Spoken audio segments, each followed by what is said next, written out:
Hey, Miracle You, it's your girl LYRIC. Just stopping by briefly. Well, hopefully it's gonna be briefly. I don't know. Um I'm feeling some type of way.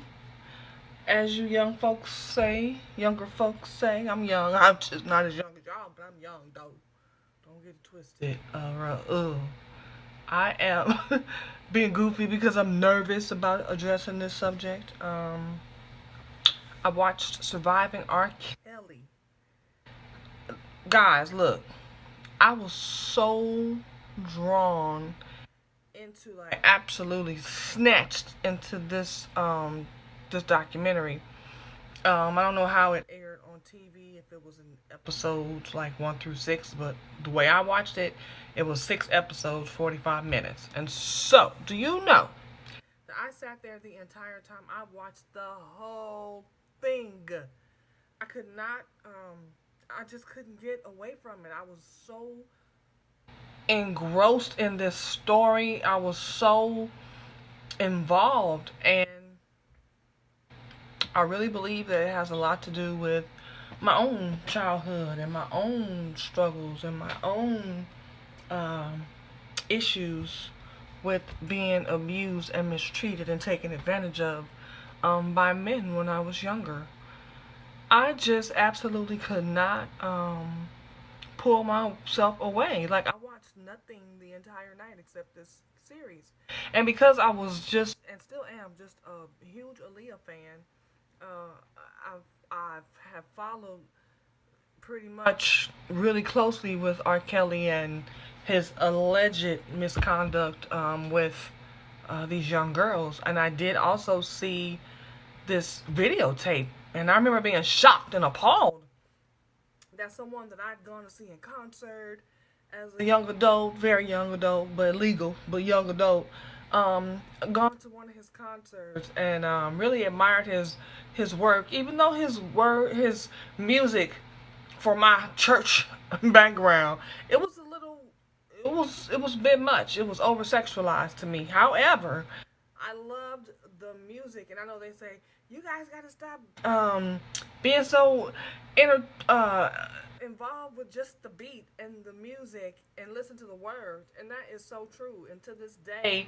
I choose music differently because it needs to have more than just a good hook or a good uh, bass line or just great music production. Like, I need to know what you're talking about, because you could be saying anything, which a lot of these songs are. And we just like, hey, and the dude done called us a gang of bees and hoes and sluts and and we just bouncing away. Slamming against the wall and, just, really? Anyhow, I had to get me a glass of wine because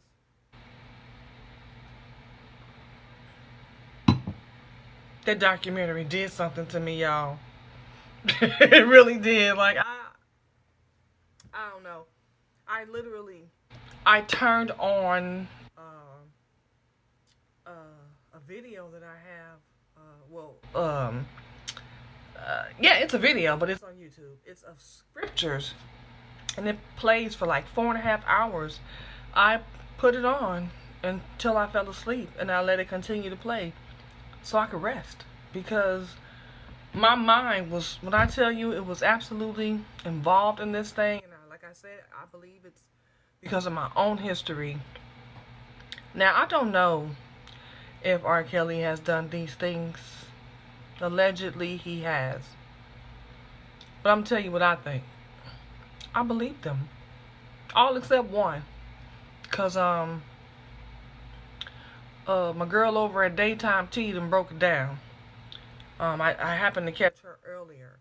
And when I was watching this person, I forget her name, but when I was watching her last night on the documentary, I remember thinking, like, she's so stiff and robotic. Like, she doesn't even seem like the other girls, like, who look like they have clearly been affected emotionally by what they have endured. However,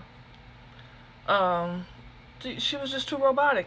I want to say her name is Annette, but I can't remember Lynette, I don't know, but the dark skinned chick with the long weave. Um, yeah, it's just something about it. Anyhow, I felt really, really, um, just I felt compassion for the other girls because people can say what they want to say. Oh, they were being fast. Oh, they shouldn't have been there. And no, they should not have been. However, they behave like teenagers and children act when you allow them to do that. Like, where were the parents? And even the parents, some of these girls had two parent homes. And still, so like, why is it okay that your young daughter is even going off anywhere with this man? You going behind stage? Well, I'm going with you. Like, you're not going behind stage with R. Kelly and you a minor. No, we're not doing that. It's a lot of stuff that I saw that I just thought was really too much. And I feel like some of these young people nowadays, like, they have way too much rope. They do. They have way too much rope. My mama didn't play that. I stopped asking her at 10 years old, can I go spend the night with? Because I already know you can't. You ain't going to spend the night with nobody. You're going to spend your nights right here where I can see you. And my mother was a drug addict. My mother was strung out on alcohol. She met the wrong guy. And basically, he got her strung out. She was strung out on crack. She was alcoholic. She had her own issues with sexual abuse and incest. And it messed her up. She wasn't letting me out of her sight. And she was on drugs and alcohol. And she had enough wherewithal to not allow me to go sleep in that so and so's house because the little girl's supposed to be my friend. Well, she didn't know them. She knew the little girl, but I ain't never met her parents, so no, you're not going. That's how my mother was. Like, no. And after a while, after I got tired of that look, you know that look, the one you get in church when you cutting up, that look you get everywhere. if you were born anywhere between 1960 and 1982, you know the look. Go ahead, do it again. Make me slap you. Go ahead. Right here in this church in front of everybody. I dare you to cry. Like, my mama was no joke. And my grandmother was 10 times worse. Like, that look. So at about 10 years old, I wasn't asking her anymore. Could I go spend the night at Jackie's house? Can I go spend the night at so-and-so's house? No. Because I already knew the answer was no. Hell to the no. So don't ask me again. And so we just have to be really, really aware of our children. Like, unfortunately, my daughter passed away as an infant. But I am certain, as much as my mama got on my nerves saying, no, you can't go, you can't go, you can't go. I probably would have been the exact same way. I'm certain that my daughter would be like, dang, my mama get on my nerves. She don't let me do nothing. That would have been me, really. I probably would have held so tight. My child would have been like, ooh, you wait till I'm 18. Because that's the only way she would have recourse. I brought you in this world. I will hunt you down and bring you back. Like, you my child. I had you, boo. You ain't have me. I'm coming to find you like that mother did last night. I had so much respect for that lady with that bomb ponytail. Oh, I can't believe I don't remember her name. Dominique's mama. Yeah. That I love her. I was praying. I'm still praying for that. I'm praying for all of them, but I'm really, really pulling for Dominique and her mom because that lady right there, she was like, not my baby.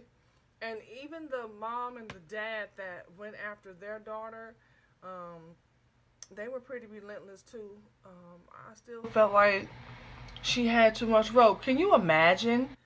No, you can't because you weren't there. But I can't imagine. Said, and I was a singer. That's what I did. I mean, I still sing a little bit, but I was a singer. That's what I wanted to do: sing and dance and act. That's it. Nothing else. And I remember at 14 years old, dancing with a dance company, and they had talent scouts one night at a show that we were doing, and I wanted to sing. One of the older models, maybe in her mid to late 20s, we just kind of clicked. She became like my big sister. I loved her to this day. I love her, and she took me to one of her friend guys who is a producer and had connections in the record industry. I went to go sing with her. I went to go sing for him, but she took me, and he wanted to work with me. He called my grandmother and asked her if I could sing, work on a project that he was working on, and she said no. By then, I was living with my grandmother because my mother's condition had worsened, and so I went to go live with my grandmother. She was like, "No, she can't." She, I was so mad at her. I couldn't believe it. Like, you have ruined my life. I cannot imagine saying to my grandmother, "If you don't let me go do this, but tear the gap." That looked like a tooth is missing. It's not actually missing, but it would have been if I had gone to my grandmother and told her, "If you don't let me go, what I'm gonna do?" For real, seriously, she would have took them cotton picking hands and slapped all the black out of my face, because she used to threaten to do that anyway. I will slap all the black out your face. And I believed her. Because she was strong. She was real strong like that. All the women in my family are strong. Me too. Kind of built like a linebacker. A beautiful, beautiful linebacker. But anyway. Oh, y'all don't pay me no mind. This story just makes me uncomfortable. I'm really laughing through my uncomfortable moments here. But anyway, it just brought up a lot of stuff for me.